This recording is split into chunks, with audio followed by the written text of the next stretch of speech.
Penyerang sepak bola naturalisasi Alberto Goncalves da Costa yang akrab disapa Beto Goncalves melalui akun Instagramnya mengaku menjadi korban jambret di Jalan Raya Basangkase, Seminyak Kuta Minggu 16 Januari.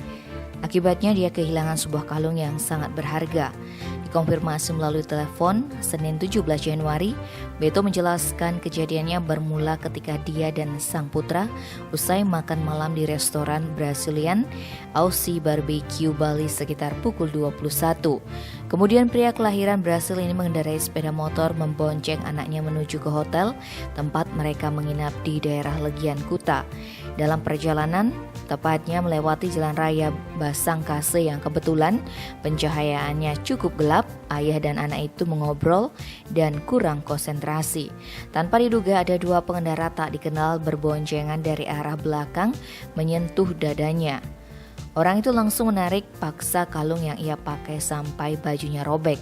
Selain menarik kalung, mereka juga mendorong motor Beto. Beruntung dia berhasil mengendalikan kembali motornya.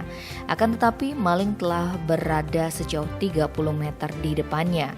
Pria yang sempat dipinjamkan ke klub Persis Solo itu sontak berteriak maling sambil mencoba mengejar. Sayangnya kedua pelaku berhasil kabur karena banyak kendaraan di depannya. Kata Beto, kalung yang dicuri itu sangat berharga baginya karena merupakan kenangan kala Persipura Jayapura yang saat diperkuat olehnya menjadi kampiun Liga Indonesia pada tahun 2009. Beto mengaku belum sempat melapor langsung ke polisi karena kesibukannya. Hanya saja dia sudah menyampaikan lewat direct message ke akun media sosial Polsek Kuta atau Polresta Denpasar.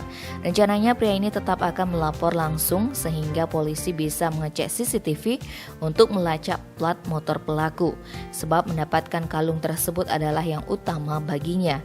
Sementara itu, Kanit Reskrim Polsek Kuta AKP Nyoman Sudarmo mengaku belum menerima laporan yang menimpa Beto. Pihaknya menyarankan korban membuat laporan agar bisa dipertanggungjawabkan dan penyelidikan dapat langsung dilaksanakan. Tim Poli Express melaporkan.